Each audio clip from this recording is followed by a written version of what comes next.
Hello and welcome back to irishracing.com. In today's show, we are going to be reviewing the 2022 Cheltenham Festival. What a week it was. Memorable moments, plenty. Rachel Blackmore winning the Gold Cup and Champion Hurdle double. Of course, plenty of controversy in the festival as well. We're going to get to that with our panel of guests. We've got Vincent Finegan, Stephen Harris and Ed Quigley as ever. Now, one controversial point I wanted to say, Ed, you backed the British to get 10 winners, spot on with that. So what made you so confident compared to the rest of the panel? Yeah, that was a good lucky guess, wasn't it, really? Yeah. No, it was just in the build-up. I said that I thought there were a few of the handicaps perhaps from last year. Maybe there was a little bit of, how should we say, there was a lot of moaning going on, wasn't there? Some of the English perhaps possibly handicapped / Irish were 9 stone well in, and perhaps they met a little bit more in the middle ground. But at the same time though, the Brits held their own in some of the pattern races, didn't they? Obviously, like the 1-2 in the Brown Advisory and a few others I was going through. Yeah, Edward Stone winning the Arkle. So there were a few decent performances, but all in all, as I said, it's the moral victory, the 18-10 defeat. All is not lost, Joe. There is some hope for the future, potentially. Well, we'll get to the future festivals as well later on in the show. But Vincent, I'll bring you in here as well. Of course, the Irish duly obliged, but were there any big upsets for you? Were some horses that you maybe a little bit disappointed by? Oh, there were lots, I think, across it, particularly Gordon Elliott. So I thought he'd have a good week. He had a disaster in real terms. He won one handicap and he won a cross-country race, and that's it. And he'd more runners than he'd ever had. I think he'd over 60 runners at the meeting. Some really well-fancied horses all across it through handicaps and everything, and it just didn't work out for him. Unfortunately, they lost that horse Ginto as well, which is sad for Connections. Those Connections, Effective Stud, they've spent a lot of money on a lot of very expensive purchases from the point-to-point field particularly, and they didn't have a winner at the meeting. Across it all, I was very surprised that the British horses had 10 winners. I didn't think they'd do that, and they'd 3 grade 1s and a grade 2 in that, 4 grade 1s and a grade 2 within that, including some spectacular performances, particularly Constitution Hill looked unbelievable in the Supreme. So I wasn't expecting a lot of that. Having said that, when you step back and look back at the festival, it's still the same old story. It's Willie Mullins, isn't it? 10 winners, and he is just outstanding. And then of course Rachel Blackmore is the other absolute pinnacle of the sport. How she does it every time, brilliant. And Henry de Bromhead obviously backing her fully, getting the double with the Champion Hurdle and the Gold Cup is astonishing again in itself for a yard that doesn't have quite the firepower that Willie Mullins has. To be able to do that 2 years in a row is exceptional. And Vincent, you touched on there, Rachel Blackmore. It's brilliant for the sport, isn't it? I mean, Stephen, I want to bring you in here as well. Seeing the crowds back at Cheltenham, and also the amount of money that was flying around as well. I mean, how good was the week overall for racing? Yeah, I think it was actually a brilliant week. I mean, I do like a moan, Joe, as you may have noticed over the last few years, but it was absolutely fantastic. It was a thoroughly enjoyable 4 days from start to finish. There were low points financially for me. Ed calling it right with 10 UK winners was an absolute disaster. I was on at 11 to 10 on 19 or more. I think off on better at least 7 or 4 on. That's something you can shout through the letterbox to the bailiffs that you had the value. But no, that was a disaster, and I still can't believe it got beat. I mean, if I had to price it again now, I think it's probably about a 5 to 1 on chance, to be honest, copying. But there we go. You can't eat value. Shishkin was a disaster as well. That was another low point. And obviously Ginto broke down. That was poor. But really, there were some amazing performances over the 4 days, and it was just a brilliant, high quality festival from start to finish. And Ed, I want to bring you in here as well, talking about memorable moments. I mean, for us, just working together, speaking with Danny Mullins, that was actually a highlight of my week. Seeing him win on Flooring Porter was a fantastic ride, as Ruby kind of attested to. But what was your takeaway? What was your magic moments from the week? Yeah, lots weren't there. I mean, that was a brilliant ride from Danny Mullins. Canny Danny had them all stacked up, didn't he, and got the job done. But I mean, for the sheer wow factor, Constitution Hill, because beforehand it was the most competitive, head-scratching Rubik's Cube Supreme we've ever seen, full of a whole host of brilliant individuals. And then there's this Michael Buckley-owned gelding, absolutely travelling double-handed with the whole field in different postcodes, jumping the last and powered up the hill in a time. Someone tells me one of my stopwatch celebrities down with 12 laps quicker than Altior when he won the Supreme. I mean, it was phenomenal. It really was. That was just there was like a kind of murmur on the racecourse afterwards. Everyone's still a bit like, have we really just seen that? Good grade 1 horses in behind, flat to the board. Yeah, that was definitely the wow factor. And I suppose in a way, Rachel Blackmore and Alma Plutard. I mean, not the fact the horse won the race, the manner in which that horse stormed up the hill. I see a few people say perhaps it was run. It was a slowly run Gold Cup, and that enabled the horse to, to really quicken, as opposed to it being a real drawn out test of stamina, perhaps compared to last year. But either way, I mean, yeah, to win a Gold Cup by 15 lengths doesn't happen every day, does it? So yeah, very, very smart performance. He's probably almost bookended it either end of the meeting, if you like. And I have to give you all a shout out, really, because if you were to back all of your early selection tips as well as the tips during the week, you would have all ended up winning. So hopefully you were following the advice on irishracing.com. But Vincent, I'll go to you as well. Your standout moment for the festival. Well, I think Constitution Hill is obviously one. Broke the track record. The time was nearly 6 seconds quicker than Honeysuckle did in the champion hurdle a couple of hours later. So astonishing performance, but there were plenty of others. Vauban in the Triumph was one for me. Really good, and that form looks rock solid with the two Gordon Elliott horses, second and third, Phil Dore and Pied Piper. That was top drawer. Gallopin Des Champs, of course, that was the other one. What a performance that was going to be till came a cropper at the last. I suppose that in some of these races you can take massive positives out of them, but for me there were a few negatives in the sense of horses that I thought were very good, which maybe aren't quite as good as I thought they were. And Bob Ollinger is obviously a case in point. His jumping wasn't great, and he was going to be stuffed. I know he wins back-to-back Cheltenham races, but at the same time I wouldn't be having him again over fences, not at that level at least. Another one is Kilcroot. I thought he would have run better than he did in the Supreme as well. Like, he's beaten 1,000,000 miles for a horse that was second in the champion bumper last year to Sir Gerhardt, and then won in Punchestown, the champion bumper in Ireland last year. So I thought that was poor. The other one for me was Envoy Allen as well. The champion chase fell apart, obviously, on Wednesday, with Shishkin being pulled up and Shakinpur Swa on Seaton Rider. So you'd have thought Envoy Allen should have been able to produce a performance there to at least chase home Energamine, and didn't. So that horse is definitely gone for me. And then the other one that I had was Concertista in the mare's race, didn't stay. That's one that surprised they ran her there now, in fairness, because all her form is 2 miles really. So be interesting to see when she comes back over a shorter trip how she does. But there were lots of others as well, the likes of Brazil and Gaelic Warrior. Those two could be very good, those two juveniles. And when you think about it, Brazil got hampered several times by Gaelic Warrior, the way the horse was jumping, but gave away 8 pounds as well in weight. So that's probably a very decent performance from that McManus own one. It'll be another one to look forward to. And we get to see them all again in a few weeks' time, most likely. Yeah, lovely stuff. Now, one race you did touch on there was the Champion Chase, of course, did fall apart, as you mentioned, with the ground not suiting Shishkin at all. I think Nicky Henderson came out and said it was just too wet for him. So, Stephen, I want to get your view just quickly on the decision to water the track. I mean, I think a lot has been made of it. And then, of course, with the forecast, the rain was coming. So what did you make of that decision? Yeah, I mean, I think out of the heat of the moment, during the Cheltenham week on that day, I did think he'd made a terrible mistake. In hindsight, he did, but I can understand why he did it. It would have been heavy ground anyway. It was just a bit heavier. It was 5 millimeters they put on. If it hadn't rained, Joe, I mean, Ed and I were talking about this on the Tuesday. We started the meeting, forget about the official description. It was good to firm ground. I mean, they won't call it that. They never would, because there'd be 32 non-runners if they called it the truth. It was good to firm. So over the 4 days, we had good to firm, heavy. It then dried out. Absolutely. It was soft, good soft in places.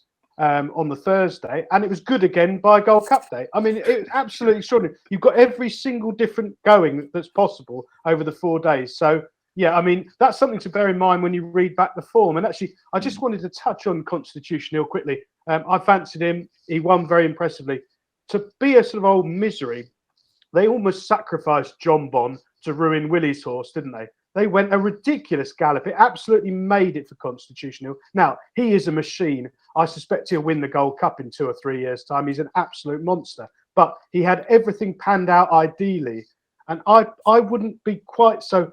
The train of thought now is that Constitution Hill is £10 better than Honeysuckle and will beat him and be favourite in the champion hurdle and all the rest of it. And I'm not so sure about that. I suspect under different circumstances, a different tempo, that Honeysuckle would not be far away from quickening away from Constitution Hill, which sounds daft, but it'd be a fantastic betting. I mean, I hope they do meet at Punchestown. I suspect they almost certainly won't, but that's something to savour. Elsewhere, Vincent was talking about Galloping Deschamps. That was an unbelievable performance. But again, to be a misery. Apparently, Bob Ollinger made a noise a mile out, and I thought he looked a miss. I mean, I didn't like his head carriage. I know he made one bad jumping mistake, but there looks something more to it than that for me. I think he's going to need a wind operation, and maybe Henry will get him back to his best. But maybe Galloping Deschamps was a bit flattered by that, because if Bob Ollinger did go and miss, then it was a solo trial. You said about the going for Shishkin. I don't particularly believe that. Just my opinion. I think the horse was a miss. They'll find something in a month's time that, I mean, he says he's working, he's fine, and he's back in his box, blah, blah, blah. But I'm sure they'll find a physical problem that something is actually major. I remember do you remember when Sprinter Saguerr went and missed a couple of times, and it turned out down the line that they discovered something. And I don't think it was ground related. The horse was beaten after 10 yards. I mean, he couldn't jump off level. He was never happy. He didn't jump at all. And I think he did the right thing pulling him up, but I bet you something comes out the woodwork down the line. So they were the disappointments, but overall it was fantastic, to be truthful. And just to get your view on Galloping Deschamps as well, we're thinking about the Gold Cup for next year. It's already amongst the favourites. Actually, it is the bookies' favourite at this stage. Do you think that's a bit too short at the moment? It's probably a bit of an overreaction. I mean, if you think Bob Ollinger was a miss, then it definitely is an overreaction. And also, the first 3 or 4 fences, Willie Mullins touched upon this, it did sort of Pousson's jumps, big show jumping jumps over the early fence, but then jumped superbly after that.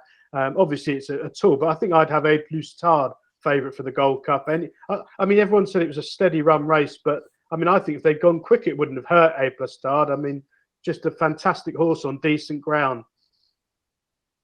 And Ed, for you as well, just a quick comment on the ground and the situation. Do you think Stephen's covered it there, or did you have any alternative angles with regards to the watering and the conditions? Was just a freak occurrence? Yeah, it was one of those, wasn't it? I mean, the upper end of the weather was supposed to be, 10 millimeters. That was supposed to be the maximum they got. They ended up getting 21 millimeters. And also, when you look, I kept saying it, you know, when you looked at the weather map the night before, it was so inconclusive as to how much of the rain would have actually hit. And if they hadn't watered the ground, and for argument's sake, they only got a millimeter, then you'd have basically been looking at a good to firm champion chasing, and everyone had been kicking off that way. I mean, Gordon Elliott went on record saying, I think Robbie Power as well, just saying that the ground just was riding far too quick for a lot of theirs on the opening day. So it was a little bit of a catch-22. I'm actually managed to kind of earwig in on John Pullen talking outside the weighing room steps, and he looked a bit crestfallen. He said, "Well, I was kind of damned if I do, damned if I don't." You know, it was one of those once in every kind of 10-year occurrences. But yeah, bottom line is the ground would have been an absolute swamp anyway. I mean, I've never seen rain like it. It was absolutely ridiculous. You know, you put your ketchup on your hot dog and it washed off by the time you'd gone to go and eat it. You know, it was absolute carnage there, to be honest with you, at Cheltenham that day. And yeah, disappointed for Shishkin. Interested to hear what Stephen says. I mean, I'm sure there is something wrong. It will come to light. But I mean, they were going in so deep on that day. Maybe they've thought they're saving for a nice jog round at Sandown in April, and then we'll probably see him again in the winter. I don't know. But yeah, I mean, that obviously, for in terms of the low, outside of the, how should you say, the equine welfare side of things, in terms of just spectacle being a low, that champion chase wasn't it? We built this up, perhaps the race of the season. We were looking forward to the Clarence House rematch. Shishkin's gone 10 yards. Shaka Paswara and seats, absolute cruel. And then Ergamine, who handles the ground, didn't make a mistake and won nicely from Thunderbolt Sivilla. So yeah, disappointing race, but overall, yes, stunning week of action. Now, one horse that we won't see again, I want to touch on as well. Tiger Roll, of course, Delta Work, the party pooper. Vincent, what did you make of that? Those two coming in together to the winners' enclosure. Well, it was a nice gesture in the end from Davy Russell, particularly. I think put that together because I think Jack Kennedy was getting a few boos after winning on Delta Work, which wasn't nice. Jack Kennedy obviously did nothing wrong. Neither did Delta Work. It was perfectly fine. The people who did something slightly wrong, in my opinion, would be Michael O'Leary and Gordon Elliott. They must have known when that ground was going soft, particularly. They knew that Tiger Roll, if he could win that was going to be something special. Not just for them, but for racing as a whole. If Tiger Roll had gone out with a 6th victory at Cheltenham, and they knew that the only danger was going to be the stable companion in the same ownership, they shouldn't have run. That's in my opinion. Now, look, people say, "Oh, it's all about the best horses running against the best horses." It is in general, but not in a cross country race. Who cares? Like it's a minor race at the festival anyway. These are not top class horses in that sense. So there's nothing about a championship in it or anything like that. I just felt you could see it afterwards with Michael O'Leary when he's been interviewed afterwards. He was as sick as a pig that he'd made a mistake. He knew he'd made a mistake, and the difference it would have made if that had been Tiger Roll coming back in, having won that race. Probably if you take out Delta Work, he wins 21 lengths. He'd won at 17 lengths the previous year. So like you're looking at a hero coming back in. The atmosphere would have been electric, absolutely electric on a day where everything was getting damped down anyway by the rain. Would have been a superb end for Tiger Roll's career. Fabulous. But we didn't get it. Having said that, we got a fair end, I suppose, in the same sense. Look, he comes back safe and sound. He goes off to grass for the rest of his days. And you can't begrudge him that, or Michael O'Leary for that matter. But at the same time, it just could have been that little bit more special, but it was still terrific. Really, really good. What a legend. I mean, a horse that actually produced some incredible scenes in the Winners' Enclosure. I touched on it already. Danny Mullins, Flooring Porter, the Flooring Porter Syndicate, of course, had him on their shoulders singing his praises. So, Stephen, I want to get your view on the Stayers Hurdle. What did you make of the ride? I mean, yeah, and then going on to next year as well, potentially. Yeah, I mean, he got a brilliant ride, Flooring Porter. I mean, I was amazed at the tactics on his market rival, who'd really gone from the front when beating him in Ireland last time out and was dropped out and given a cold ride. I mean, Flooring Porter got an absolute solo trial on the lead and a brilliantly judged ride, quickened at the right time. I backed Champ each way, which I must admit was one of my bigger bets over the 4 days. 5-1, I thought was a terrific bet. There weren't many runners. Flooring Porter was certainly one of them. And Tyne Hill, Paisley Park, I thought there was sort of 4.5 runners probably. And Champ just weakened out of things up the hill, perhaps seeing too much daylight. But no, that really was a good ride. Another brilliant ride on the week was Billaway. I mean, I think that was the best finish. And Ed's horse as well, Derek Fox's. What was that one called, Ed? Yeah, Corrick Rambler. Corrick Rambler, yeah. That was outrageous. I mean, if you're there as a recreational punter, both those races are incredible. How Billaway won. I mean, who'd be a bookmaker? You're on the floor. You've just laid A+ Tard down. And the bogies just won the Gold Cup. I think there was a 3-1 favourite won the 30-runner handicap before that, and then in comes Billaway 7-4 in a 30-runner hunter chase, never going a yard, under pressure, 1.5 miles out. You know, it's a bit doggy anyway, and it made up about 8 lengths from the last to lead right. And I mean, you'd be really, it was a bitter pill to take, but I mean, it was a fantastic race. That was a terrific day's racing. The Friday, I think I enjoyed that the most, to be honest. Fantastic. I mean, that also then alludes me on to the next question, where just what potential future stars have you seen come out of Cheltenham this week that we really need to keep an eye on as punters? Well, I mean, all obvious ones. Constitutional, obviously. Facile Vega was so impressive. What else? I'm trying to think. Allaho. I wonder if Allaho surely won't be back for another Ryanair. They'll have to try in the Gold Cup. I did read Allaho. They're thinking of the King George on Boxing Day, which I'd have thought be absolutely tailor-made for him, making the running round there on, good to soft ground. It rarely gets too deep at Kempton on Boxing Day. Hopefully they'll have a shake up there and go for something different. But Saguerr, he was another one. I mean, I'll tell you the one thing about Saguerr. I was worried about his jumping because he got a solo on the lead and propped into the hurdles in Ireland. Willie Mullins, absolute genius. He jumped superbly under a patient ride, had them covered a long way out. He's going to be a fantastic chaser sooner rather than later, you'd think. So, yeah, loads to look forward to. Great stuff. And for you, Ed, standout performances maybe for the future? Yeah, most of those we've covered. Interesting in Saguerr, though. I think he's perhaps the unsung winner of the week in the sense that the ground had gone to pot. It looked terrible, mud flying everywhere. He jumped superbly, bottomless ground.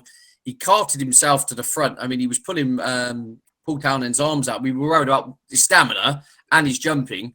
Well, he answered both of those in no uncertain terms, didn't he, really? And cruise around. Interesting, though, the vibes coming out of the Mullins camp is that they're thinking champion hurdle tilt next year because he will be 8. I think they don't want to go novice chasing at 8 and then, he'd be in the open company at 9, going on 10.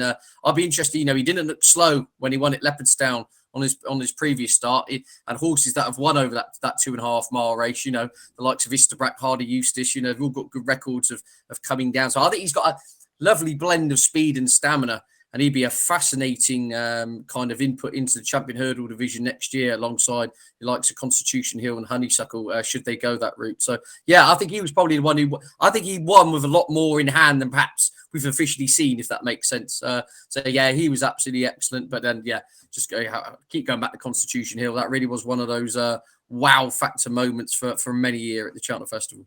I think you touched on, Stephen touched on Allaho as well. I just want to give a shout out to Paul Towner, and the comeback after falling with Galopin Des Champs and then coming back to win the next race was pretty impressive. But obviously, he had a pretty good horse underneath him. But Vincent, for you, any kind of standout horses that we need to look for the future? Yeah, but like obviously at this stage you wouldn't want to be placing a bet on what will win at next year's Cheltenham Festival because so many things can happen. Not only to the horse but to yourself, you may not be able to collect. But the one for me is Flooring Porter. That horse is still only a 7-year-old. He's only going to be 8 next year. He looks a bet for that race. What's he going to beat next year in a Stayers Hurdle? Like most of them are going to be retired at this stage, or Paisley Parks and Champs, and the rest of them will be gone. He certainly, if the same crew turn up again. Probably with their Zimmer frames, if they do come back, he murders them again, doesn't he? He's only going to be an 8-year-old. I just said of all the horses I've seen, I could definitely see that horse win his race again next year. Another one is a Plutard. I know you've got Galopin Des Champs and everything else, but a Plutard was most impressive. And you're looking at 4 or 5 to 1 to win the race again next year. Seems a huge price. Again, I know Stephen was saying that with Allaho that they may not go for the Ryanair for a third time. I think they're certain to go for the Ryanair for a third time. They just want to win races at Cheltenham. Why not go there again? What's going to beat that in a Ryanair? There's nothing to beat that again next year, you would think.